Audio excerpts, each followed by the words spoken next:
ಈ Overall, ಹೆಪ್ಪುಗಟ್ಟೋ ರಕ್ತ ಸಮಸ್ಯೆಯಿಂದ ಹೆಪ್ಪುಗಟ್ಟೋದಕ್ಕೆ, ಅದೇ. ಏನೆಲ್ಲ ರಿಸ್ಕ್ ಫ್ಯಾಕ್ಟರ್ಸ್ ಇದೆ ಅಂತ? ಅದು ಎರಡು ತರ ಇರುತ್ತದೆ. ಒಂದು ಬಂದು ನಾವು ಹೇಳ್ತೀವಿ ಪ್ರೊವೋಕ್ಡ್ ಡಿವಿಟಿ ಅಂತ ಹೇಳ್ತೀವಿ. Some activities are some states in our body provokes that ಅದು ಕ್ಲಾಟ್ ಆಗೋದು. ಕೆಲವರಿಗೆ ಬಂದು ಸ್ಟ್ರೋಕ್ ಆಗಿ ಬೆಡ್ ರಿಡನ್ ಆಗಿರ್ತಾರೆ, ಮಸಲ್ಸ್ ಕಾಂಟ್ರಾಕ್ಟ್ ಆಗುದಿಲ್ಲ, ಸೊ ಅದರಿಂದ ಕ್ಲಾಟ್ ಫಾರ್ಮ್ ಆಗುತ್ತೆ. ಕೆಲವರು ಬಂದು ಮೆಡಿಕಲ್ ಕಾಯಿಲ್ ಸೀರಿಯಸ್ ಇಲ್ನೆಸ್ ಬಂದು ಕೆಲವರು ICU ಅಲ್ಲಿ ಅಡ್ಮಿಟ್ ಆಗಿರ್ತಾರೆ, ತುಂಬಾ ದಿವಸ ಅದು ಬೆಡ್ ಅಲ್ಲಿ ಮಲಗಿರ್ತಾರೆ, ಬೆಡ್ ಅಲ್ಲೇ ಇದು ಅದು ಕ್ಲಾಟ್ ಫಾರ್ಮ್ ಆಗುತ್ತೆ. ಇನ್ನೊಂದು ಏನಂದ್ರೆ ಕೆಲವರಿಗೆ ಬಂದು ಆರ್ಥೋಪೆಡಿಕ್ ಫ್ರಾಕ್ಚರ್ಸ್, ಕೈಯಲ್ಲಿ ಕಾಲಲ್ಲಿ ಫ್ರಾಕ್ಚರ್ ಆಗುತ್ತದಲ್ಲ, ಎಸ್ಪೆಷಲಿ ಕಾಲಲ್ಲಿ ಫ್ರಾಕ್ಚರ್ ಆದ್ರೆ ಅವ್ರಿಗೆ ಏನ್ ಮಾಡ್ಬಿಡ್ತಾರೆ, ಇಮ್ಮೊಬಲೈಸ್ ಮಾಡ್ಬಿಡ್ತಾರೆ. ಅವ್ರಿಗೆಲ್ಲ ಬಂದು ಬ್ಲಡ್ ಥಿನ್ನರ್ ಕೊಡ್ಬೇಕು, ಯಾರಿಗೂ ಸಿಗೋದಿಲ್ಲ ಕೆಲವರಿಗೆ. ಸೊ ಅವ್ರಿಗೆ ಏನಾಗುತ್ತೆ, ಹಂಗೆ ಅದು ಬ್ಲಡ್ ಕ್ಲಾಟ್ ಆಗಿ ಮೇಲೆ ಹೋಗಿ ಇನ್ನು ಕೆಲವರು ಏನ್ ಮಾಡ್ತಾರೆ, ಅದು ಲಾಂಗ್ ಟ್ರಾವೆಲ್ ಜರ್ನಿ ಮಾಡ್ತಾರಲ್ಲ, ಅಂದ್ರೆ 10 ಗಂಟೆ ಕೂತ್ಕೊಂಡು ಹಂಗೆ ಟ್ರಾವೆಲ್ ಮಾಡೋದು, ಫ್ಲೈಟ್ ಅಲ್ಲಿ ಟ್ರಾವೆಲ್ ಮಾಡ್ತಾರೆ.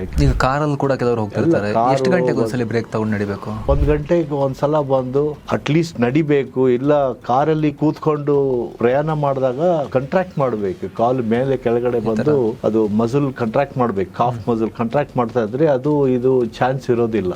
ಮತ್ತೆ ನೀರು ಕುಡಿಬೇಕು ಜಾಸ್ತಿ. ಹೈಡ್ರೇಷನ್ ಇಲ್ಲ ಅಂದ್ರೆ ಅದು ಏನಾಗುತ್ತೆ, ರಕ್ತ ಬಂದು ಥಿಕ್ ಆಗುತ್ತೆ. ಟ್ರಾವೆಲ್ ಮಾಡಿರ್ತಾರೆ, ಮತ್ತೆ ಹೋಗಿ ತಲುಪಿದ ಮೇಲೆ ಅವ್ರಿಗೆ ಕಾಲಲ್ಲಿ ನೋಡ್ತಾರೆ ಊತ ಬಂದಿರ್ತದೆ. ಮ್ಯಾಕ್ಸಿಮಮ್ ಒಂದು 3-4 ಅವರ್ಸ್ ಅಲ್ಲಿ ಅದು ಕ್ಲಿಯರ್ ಆಗ್ಬೇಕು. ಅದು ಊತ ಡಿಪೆಂಡೆಂಟ್ ಎಡಿಮಾ ಅಂತ ಹೇಳ್ತೀವಿ, ಅದು ಬೇರೆ. ಅದು 3-4 ಗಂಟೆಯಲ್ಲಿ ಕ್ಲಿಯರ್ ಆಗುತ್ತೆ. ಬಟ್ ಇದು DVT ಇಂದ ಆಗಿರೋದು ಬಂದು ಅದು ಕ್ಲಿಯರ್ ಆಗೋದಿಲ್ಲ. ಇನ್ನು ಊತ ಜಾಸ್ತಿ ಆಗ್ತಾ ಹೋಗುತ್ತದೆ. ಅದು ಜಾಸ್ತಿ ಆಗ್ತಾ ಹೋದಾಗ ಬಂದು ಅದು ನೆಗ್ಲೆಕ್ಟ್ ಮಾಡಿ ಹಂಗೆ ಸುಮ್ಮನೆ ಬಿಟ್ಬಿಟ್ರೆ ಅದು ಕ್ಲಾಟ್ ಫಾರ್ಮ್ ಆಗಿ ಕ್ಲಾಟ್ ಹೆಪ್ಪು ಕಟ್ಟಿ ಅದು ಮತ್ತೆ ಅದು ಲಂಗ್ಸಿಗೆ ಹೋಗಿ ಪಲ್ಮನರಿ ಎಂಬಾಲಿಸಮ್ ಆಗ್ಬಿಡ್ತದೆ. ಫುಲ್ ವಿಡಿಯೋಗಾಗಿ ರಿಲೇಟೆಡ್ ಲಿಂಕ್ ಕ್ಲಿಕ್ ಮಾಡಿ.